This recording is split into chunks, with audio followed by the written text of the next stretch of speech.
Hello everyone, this is Limina with the Human Responsibilities Tribunal. We're here with the Lonesome Dove LIMIN-tations, part 4 in our series of analyzing different skills, characters, and personalities through the lens of the Lonesome Dove tetralogy. Chris and I, my husband, are out harvesting our spring water, and we were talking about a portion of the book, and we decided to make a film here. Just out for a winter picnic. So thanks for everybody for coming. If you would like to be a part of this Lonesome Dove conversation, please let me know at the Human Responsibilities Tribunal at protonmail.com. Otherwise, so this kind of came out interesting. So in our last one, Chris had talked about exploring these different personalities through a musical lens and different chords. And when we talked about Deets being in the key of D, I said to him, "Well, you know, Deets is a spirit, right? He's the spirit of the men, and something greater than themselves." So, you know, where Augustus and Call really look at sort of the masculine personality, I thought, well, Deets is the spirit. Deets is the thing that's bigger than them. Well, and I mean, yeah, literally later on in the book, it's the spirit or, you know, ghost of Deets who, you know, guides his former friend Pi through the wilderness when he's got a long trek to make by himself, you know. But yeah, keeping in form with Larry McMurtry and how his characters kind of appear to be one thing, but then his writing goes off the track, because in your typical Western, you don't find this sort of ethereal and really insightful type of writing that comes across, right? You won't find this in a Clint Eastwood or a John Wayne hero. You're only going to see this in a McMurtry character, kind of like Deets. Yeah. But I guess for anyone who hasn't read the book, so Deets is the only African American character in the book. He's the main scout for the Hat Creek Cattle Company. He's not the only African American character in the book. There's Frog. What main character? Yeah, main character. Yeah. So and there's some duality in the other African American character that we see, right? So. Yeah, there's a duality with just about every character. Almost, we were talking about that the other day too. Yeah. Every character in this book almost has a doppelganger kind of a character, right? But so I think we should read, if you don't mind reading it again. I think we should read the section. Okay. It's at the beginning of the book. It's after they've gone down into Mexico to get the cattle and the horses, but before that they actually start leaving on their trek towards Montana. And so to set it up, they're kind of, Deets and Dish Boget are originally watching the herd and just sitting there, but they're still near Lonesome Dove. And of course, Dish is lovesick and he wants to take off and go into Lonesome Dove one last time. So Deets is left by himself. Okay, yeah, good setup. So with that, so we had Deets was glad to see him leave. For the young man's restlessness made him an uncomfortable companion. It wasn't a restlessness other men could talk to. Only a woman could cure it. So Deets had such a restlessness once, and had no woman to cure it, but years of hard work had worn the edge off it, and he could relax and enjoy the quiet of the night if he was left alone. He liked sitting with his back against the water trough, listening to the horses settle themselves. From time to time, one would come to the trough and drink, sucking the water into its mouth in long draughts. Across the pen, 2 horses were stamping and snorting nervously, but Deets didn't get up to look. Probably it was just a snake that had snaked too close to the pen.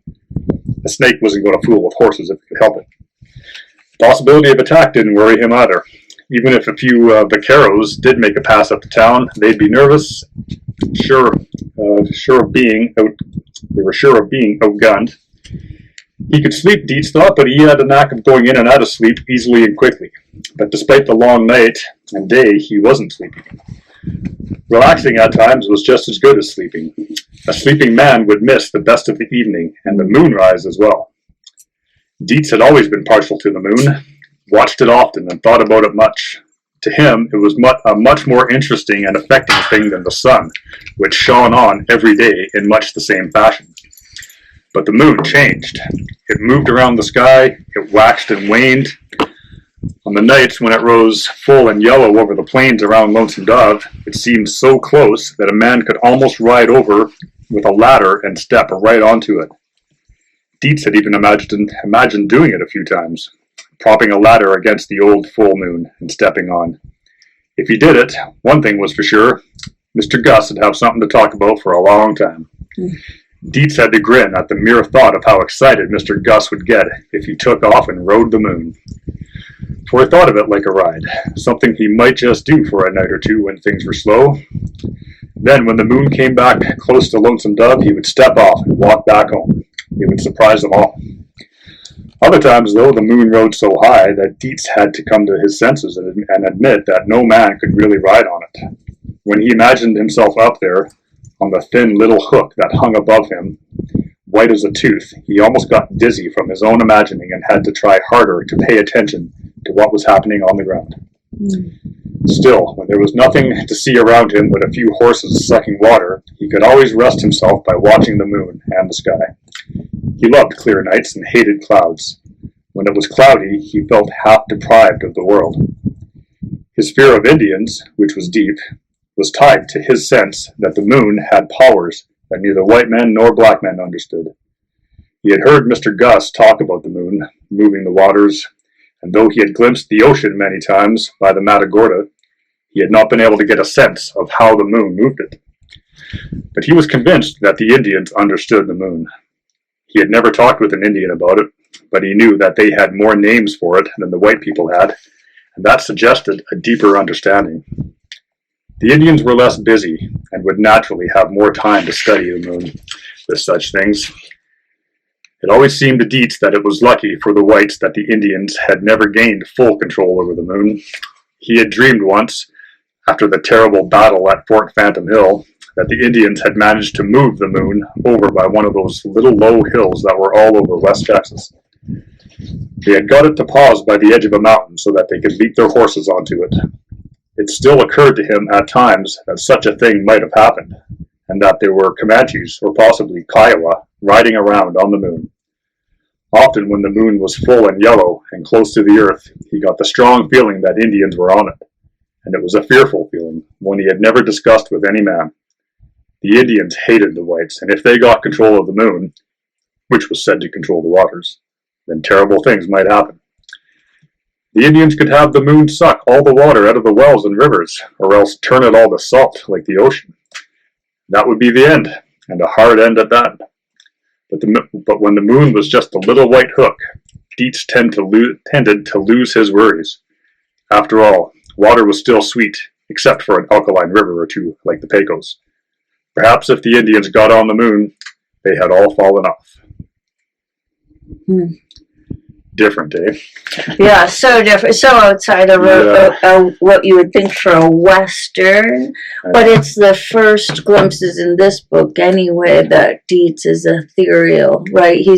I mean, I don't think it's any mistake that he is the one that does distances and is always he's always the scout. He's always the one that goes ahead and takes a look, and isn't that really sort of what the ethereal or spiritual religion does, is it's gone ahead and it's taken a look and tries to, go for the pitfalls and gives you watering holes and what have you. Yeah, it's such a curious sort of a thing, I guess, from a so-called uneducated man. This was kind of, what he thought of the moon. A little later on, he talks about how, Mr. Gus even told him that the world was round at one point, which he wasn't quite sure of, but everybody else in the cattle company, though, always marvels at Deets and what an amazing tracker he is, how he can almost smell Indians or enemies from far away. He's literally the best at doing almost everything, from tying knots to talking to the horses and calming guys down, to finding water to doing everything, right? Hi. Miss Trixie. So yeah, that piece of writing for me especially really stood out, and that was kind of one of the main things that I thought, I could maybe try putting some music to something like that, to that sort of imagery, right?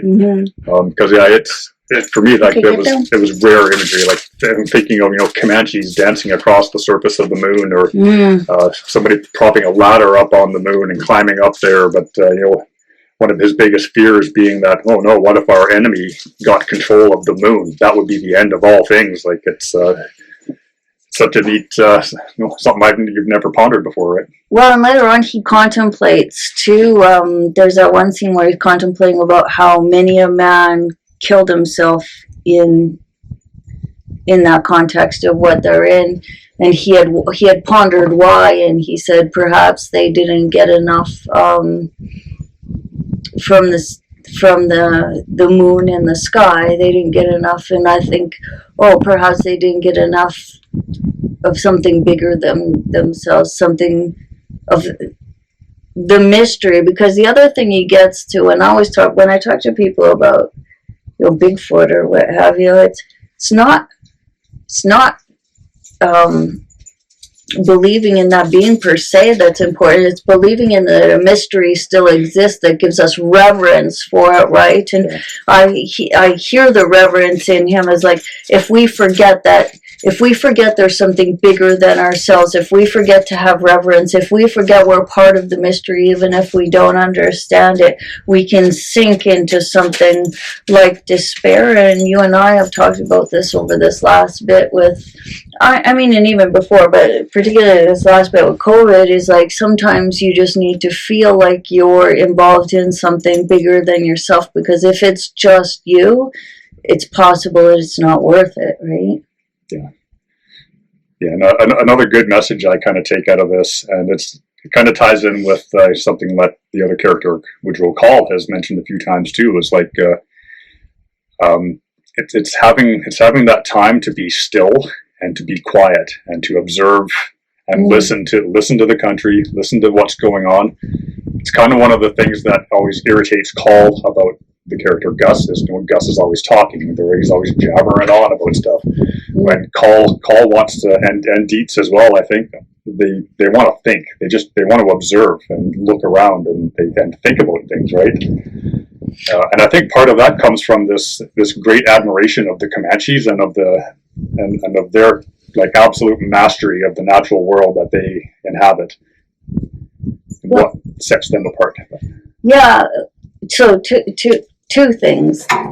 It's interesting that Deets talks about how as a man he can only master that self and get into those thoughts after he masters his own physical urges, which is an interesting thought. Yeah, it's almost monastic in a way, right? So after we were originally talking about, I got into like, so Deets is ethereal, but then, Carl and Augustus are sort of the duality of each other, but complement each other, and they bring one sense of leadership. But then I got to thinking, we talk so much about like a goddess trilogy, of these things that are womanhood, and I thought, well, geez, like between Deets, Carl, and Augustus, I think that, sorry, the cat's gonna knock that over. Hang on. Okay, come here, you. Oh, that cat has to get into everything. Yeah. Oops. Oh, it's okay. The dog's coming back to rescue you. Okay, good. Okay, do you want to put her back on? Come here, Missy. Sorry. This is what this is like. So this is the outdoor version. Yeah. So I guess I thought, well, that's like a masculine, the goddess trilogy, right? So it's like, the human side, the work organization, providing side, and then the ethereal side, and doesn't that make a well-rounded man? And then I got to contemplating Newt a little bit of like, you know what? He was better off when they all raised him, when he got a little bit of all that aspects as the father. He's quite close to Deets. Deets answered a lot of the eternal questions for Newt And then Gus would come alongside and he would answer the human questions, and Carl, of course, everybody went through him for work. But when he was relegated to just having Carl as his dad who wouldn't own him, it really sunk him as a man. And then heaped upon him was all the luggage of just work. Well, you know what? As they say, you know what? It almost takes a community to raise a good child. Sometimes, and it certainly would be nice having multiple options of parents being around. Well, at least mentors, right? Exactly. You know, I just wonder. Well, it does. I like the idea of it takes a community to raise a kid, but I mean, I think with the caveat of the community's healthy, because we see lots of unhealthy communities, and boy, those children also suffer. The opposite is true. But I just think Deets' character is really amazing, and for the amount. Everybody knows and admits he's the best. He is actually the guy that's at point, and nobody makes any qualms about it, right? So it's I think it's very interesting that he's who they follow, and it's not a mistake. Though there's not a lot of talking about him. Yeah, well, I know you haven't watched the TV version of the book, and unfortunately, that little part we read about Deets wasn't included in the TV version. Oh, really? Unfortunately, although, the TV version, they do develop Deets' character quite well, and he is, I guess in the show, he's definitely one of the heroes in the show for sure, and his character is one that all the guys look up to. Everybody loves Deets. Like even Mr. Jake, right? When Jake is sitting there with a thorn in his hand, and Deets comes along, and oh yeah, we're okay now. Deets will see us through, and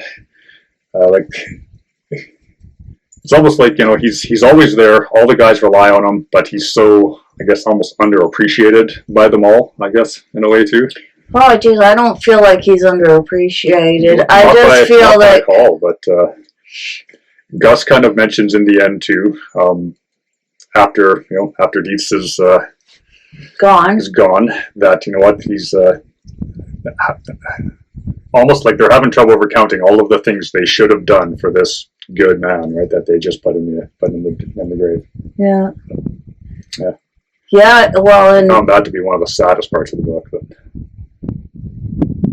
yeah. Well, that's a whole another probably 5-hour conversation just in that. But I do think they know what it is, and I think it's interesting that they put him, like they put him on the sign, right? They had to actually think about it, because they only called him Deets until he had to be put on the sign. Then they realized nobody knew his first name, or even knew if he had a first name. Then he comes up with a first name, and then they put it on the sign, which was super meaningful for him, right? And yeah, I think he's the one that has probably the least amount of ego. Well, I keep kind of trying to figure out as well. So with Deets, and it comes with the cattle company. It's like the further north they get, the more uncomfortable and uneasy Deets becomes, right? And it's like he's got that sixth sense, like he's got this foreboding that as the further north they go, kind of the crankier and more upset he keeps getting, until finally the captain Paul goes right up to him. He's like what's going on or whatnot, and like he's just like what does he say? Like, oh, a man ought not to leave your own country and go wandering off up into some unfamiliar country, and like that really unsettles him in a bad way, right? To the point where like even Gus kind of or other people comment that Deets just kind of sits there. What was the quote? Staring at the fire like a dog that knows his death is coming, or something like that. Wow. I think is what they said, right? And it really kind of makes you think, like, well, like, why does that make him feel so bad when you get everybody else calling Gus, like they're all wound up in the excitement of exploring this new territory and being the first people up there, and Deets just wants to sit back down by the Rio Grande where he feels comfortable. Mm-hmm. Though he goes, and he's still the scout, and that's beauty, right? Yeah, it is interesting. He is a free man in the book, right? Yeah. he's emancipated. They pick him up, you know, and he's around, and it talks. You know, he wears the quilt, which is a throwback for the how the slaves would quilt, and those would be the stories of how to get themselves out. That's how they would pass them, right? Yeah. And that he wears these pants made of these old quilts, right? And that he would fix them and fix them and fix them and fix them, as though he's fixing the story of how to.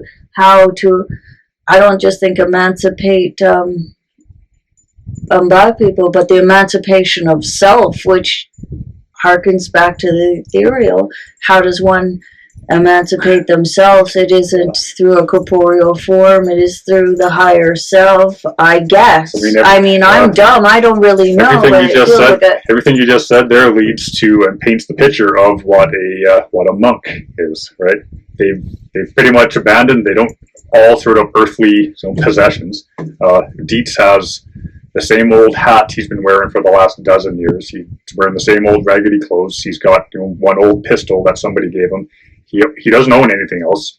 Never been married. Doesn't have any kids. Doesn't want to be married or have kids. Mm-hmm. And contemplate something other than what the other guys do. Nobody else contemplates what he contemplates. But and what's important to him is, and what he says earlier on too, was the work, right? And that's kind of how he gets around that restlessness that is, you know, obsessing like young guys like Dish and all those other guys. They're restless. All they can think about are girls. Mm-hmm. And they can't get rid of that restlessness. Deets, on the other hand, has dealt with his restlessness mm-hmm. by just working hard and getting over it, I guess, and which must take an unbelievable discipline. And he definitely has that for sure too. It's interesting because there's one point where Augustus says, "When was you the happiest, Deets?" Yeah. And he said something sort of just offsided, and then you know, Augustus says whatever. He usually says, "No, I'm asking you this and that," and Deets just says to him, "I don't concern myself with being happy. I concern myself with the work, really, right? Like I concern myself with the work."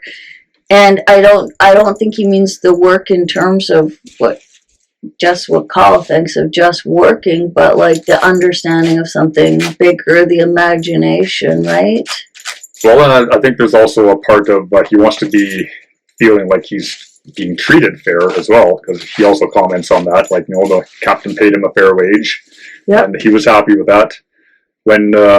When Gus, early on in the book, when Gus first makes the sign for the Hat Creek guys, and he puts, you know, starts putting like his name and P.I.'s name and Call's name on it, Deets goes into a bit of a sulk because his name isn't on it, right? And he feels, he doesn't come out and say it, but I think eventually they kind of recognize that, Deets' name should be up there. And when they do put it up there, he's all proud. Even though he can't even read his own name. He doesn't even know what his own first name is until he finally remembers that his first name is actually Joshua. Mm-hmm. And then what does Call say? Oh, for Gus, if your name's Joshua, somebody's going to want you to minister gospel. Deets is like, oh, I could try. He's not afraid of trying anything. Right? Yeah. Yeah, I think it's all very interesting. I don't know, I think it's neat that it started when you were just talking about the music and just thinking about the characters again and thinking, well, yeah, he is the spirit of the man. Another thing that I find is interesting is, again, going back to, you know, McMurtry being genius about having people change and how the characters change and not be like change over time, especially throughout all four books. But it's interesting that that Deets comments about how people really worship around the sun, but the sun rises and sets in the same way every day, where the moon has a wax and a wane to them. And that's something I ruminate over a lot, because our world works in that way, right? It doesn't work in balance like people say. It works through a wax and a wane. Everything is an ebb and a flow, and so he really understands that there's a different pull at different times, and that is as it should be. Yeah, it's a real interesting observation, right? Being different at different times is more important than being the same all the time. That's what I got from that. Well, I mean, the moon is observably obvious that it changes, a lot more obvious than the sun, but I mean the sun is also not quite that static. I mean, when you think about how it moves throughout the seasons, I suppose down in Texas, we're getting more equatorial. Yeah. I guess here in the north, we definitely notice the behavior of the sun as we move through the seasons does actually change quite a lot. It's not as static, I suppose, or seemingly static as it would be down in a place like Texas, where it's just hot all the time. Yeah, well, we hear, for sure, it's way different. And the difference between a day in December is so different than a day in June. I never thought about that. If you think of it down there, I guess, the moon would be kind of the one thing that, dances around the sky and changes all the time. And sometimes it's a little white hook, and sometimes it's like a big orange dish or whatever, right? And with Comanches jumping around on it, trying to take control of it, I sure love the idea of somebody with such imagination, right? But thinks through all the different things of like, oh, if I could put a ladder up there, it's so big, and what if the natives got up there, and what if they got up there and they got control of this power, and